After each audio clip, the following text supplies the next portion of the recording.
23년도, 24년도 코어 한지윤입니다. 저는 SQLD 취득 후기에 대해서 DTS 발표를 하고자 하는데요.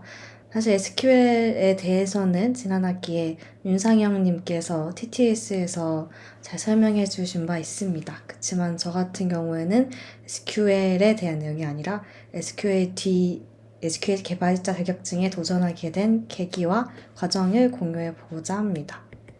그래서 목차는 다음과 같고요.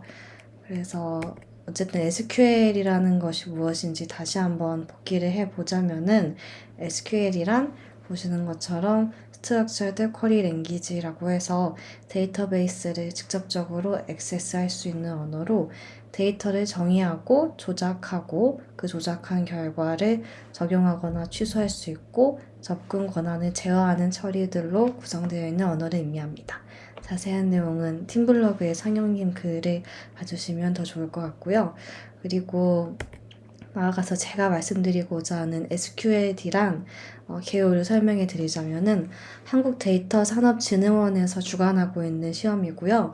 공인자격 제2013-025에 해당하는 데이터베이스 SQL 국가공인 자격증입니다. 그래서 데이터베이스와 데이터 모델링에 대한 지식을 바탕으로 응용 소프트웨어를 개발할 수 있는 개발자 자격을 부여하는 시험입니다. 그리고 자격증의 유효기간은 총 2년이고 보수교육을 이수하면은 자격 효력을 가지면서 연구 자격으로 전환되는 시험입니다. 시험 시간은 90분으로 그렇게 길지 않은 시험이고요. 시험 과목은 데이터 모델링의 이해, 개념 과목과 그리고 좀 쿼리를 응용하는 SQL 기본 및 활용 과목으로 구성되어 있습니다. 합격 기준은 총 100점 만점에 60점 이상이고 과목별 40% 미만 취득 시 과락인 시험이라고 할 수 있겠습니다. 사실 SQL에 관한 시험으로는 SQLD와 SQLP가 있습니다. 그래서 SQLD는 SQL 개발자, SQLP는 SQL 전문가 시험으로 되어 있는데요. 제가 도전한 SQLD 같은 경우에는 어떠한 자격도 필요하지 않는 누구나 응시할 수 있는 시험이지만 SQLP 같은 경우에는 좀 제한이 있어요. 그래서 학력도 뭐 이렇게 써 있는 것처럼 학사학위 이상 취득 등등의 어떤 기준이 있어야 하고 또 자격 보유 기준도 충족을 해야 볼 수 있습니다. 그래서 출제 문항 등이나 많은 부분들이 다른데 뭐 자세히는 설명드리지 않고 자세한 내용이 궁금하시다면은 그 데이터 자격 시험 홈페이지에서 확인해 보실 수가 있습니다. 그리고 그리고 SQLD를 제가 도전하게 된 계기에 대해서 말씀을 드리고 싶은데요. 제가 SQLD라는 거에 생각을 가진 게 작년 그러니까 23이 되고 나서였던 것 같습니다. 그때 제가 뭔가 언어에 대한 갈증을 느끼기 시작한 시기인데 왜냐하면 저는 전공이 연극영화학과이고 굉장히 어릴 때부터 영화 영상 관련 직업만을 꿈꾸면서 자라왔습니다. 그런데 언젠가부터 특히 작년에 좀 해외여행을 거의 처음으로 가면서부터 좀 제가 다룰 수 있는 언어가 너무 제한적이다. 영상 언어밖에 다루지 못한다라는 생각이 들었습니다. 그래서 좀 직관적인 언어들을 배우고 싶었고 그런 점에서 컴퓨터 언어에 관심을 가지게 되었던 것 같은데요. 또 그러던 와중에 컴퓨터 언어를 다루는 작가님과 좀 아카이빙 작업을 하게 되었습니다. 그래서 여기 화면에 보이시는 것 같은 개념들을 이야기하시는 작가님인데 뉴미디어 예술가 최태윤 작가님은 코딩을 예술 표현의 도구로 사용하시는 분입니다. 그래서 몇 년 전부터 국내에서도 코드실 같은 그런 전시에 참여하시고 되게 유명하신 분인데 내용을 좀 보자 하면은 뭐 코드로 선과 면을 만들기, 그리고 색과 움직임을 만들기, 그리고 함께 코딩을 배워나가는 그 과정 속에서 새로 만난 친구와 함께 공통의 언어를 찾아가기 등, 이러한 과정들이 모두가 좀 평등한 하나의 예술 과정이 될 수 있다라는 재밌는 이야기를 하시는 분인데, 그분이랑 작업을 하면서 되게 배운 것들이 많았고 그런 점에서 컴퓨터 언어를 배우는 과정 자체가 되게 흥미로운 경험이 될 수 있겠구나라는 생각이 들었습니다. 그래서 그때 뭔가 컴퓨터 언어에 좀 몰두할 계기가 필요해서 여러 자격증들을 좀 탐색해 보았는데요. 알아보니까 SQLD가 노베이스라도 쉽게 합격할 수 있다. 비전공자에게도 어렵지 않다. 뭐 코딩도 컴퓨터로 할 필요 없는 시험이다 라는 말을 듣고 정말 기초 지식도 없이 서버가 뭔지 이런 것도 전혀 모르고 도전을 했던 것 같습니다. 그래서 SQLD를 찾아보니까 유튜브에서는 정말 3주면 준비할 수 있다길래 네, 그런 후기가 많아서 저도 결제를 해놓고 공부를 안 하다가 한 3주 전에 공부를 하기 시작했는데요. 좀, 나름 뭐 떨어져 본 시험은 크게 없으니까 좀 자신만만해 하고 있었는데 이런 이과 관련 시험을 정말 오랜만에 풀어서 문제를 풀어보니까 눈앞이 굉장히 깜깜해졌었던 것 같습니다. 그래서 바로 높은 점수는 바라지 말고 최소 합격 점수인 60점만 넘겨보자 라고 생각하면서 공부를 했던 것 같고요.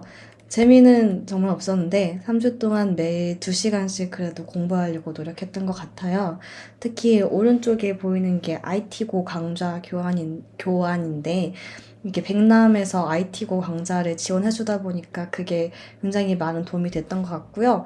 교재로는 왼쪽에 있는 SQL 실전 문제, 일명 노랭이 책을 함께 풀었고, 혼자서 이해하기 어려운 내용이 있으면은 네이버 데이터 전문가 포럼 카페에 질문하면서 공부를 했습니다.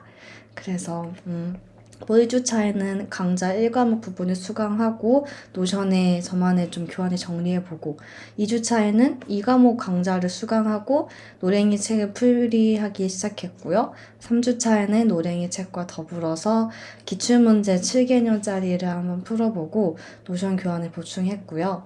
그리고 시험 한 3일 전부터는 아마 화면에 있는 이 교환이 한 3일 전의 교환 상태일 텐데요.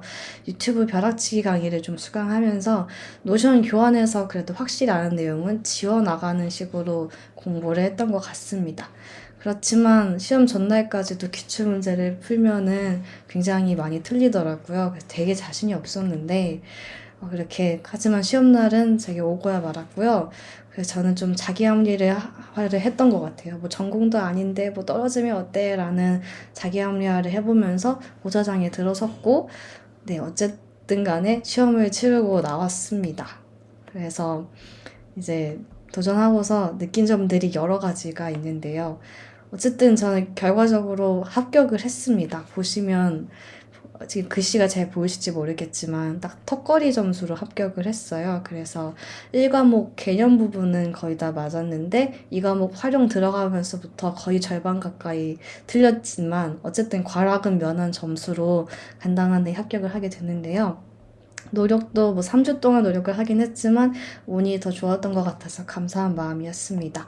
그렇지만 저는 자격증을 취득하는 것보다 SQLD를 준비하던 과정 속에서 유의미한 변화를 겪었는데 그게 바로 GDSC에 도전했던 것이었습니다. 왜냐하면 시험을 준비하던 과정에서 GDSC 코어 모집 공고를 보게 됐던 거였거든요. 그래서 그날 공부가 잘 됐던 것인지는 모르겠지만은 되게 알 수 없는 자신감으로 공고 본 당일날에 다다다닥 써서 지원을 했던 기억이 있어요. 그래서 이게 SQLD 장비한 거랑 무슨 상관이 있냐라고 하실 수 있지만 이전까지는 저랑 개발이라는 단어가 진짜 완전히 무관하다고 생각하면서 살아왔는데 SQLD를 준비하면서 나도 이런 쪽을 건드려 볼 수 있구나 하면 좀 시야가 넓어질 수 있었던 것 같아요. 그 덕분에 이것도 도전해보고 뭐 심지어 구글 솔첼 꿈도 못 꾸던 그런데도 함께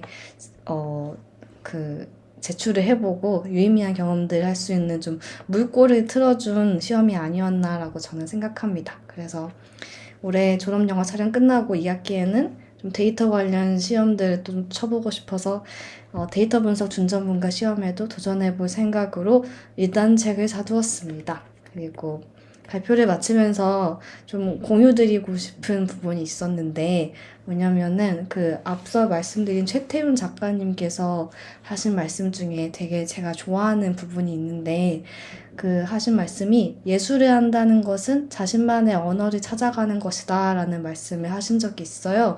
근데 저는 이 문장을 듣고 좀 다른 부분에서 좀 새로운 희망을 봤던 것 같은 게 예술을 한다는 거는 언어를 찾아가는 것. 그렇지만 내가 졸업 후에 어쨌든 창작을 포기하게 되어도 끊임없이 제가 언어를 찾아가려는 노력을 하고 살아간다면 그것 자체로 제 삶이 예술과 같은 방향으로 나아가고 있을 수 있겠구나라는 이상한 안도감이 들더라고요. 그래서 저는 앞으로도 뭔가 예술을 떠나서 그냥 삶 과정 자체에서 낯선 언어들을 배워나가면서 살아가고 싶어진 것 같습니다. 그래서 GDSC 활동도 제게 그런 일환이 된 것 같아서 감사하게 생각되는 것 같습니다. 네, 여기까지 제 발표를 들어주셔서 감사합니다.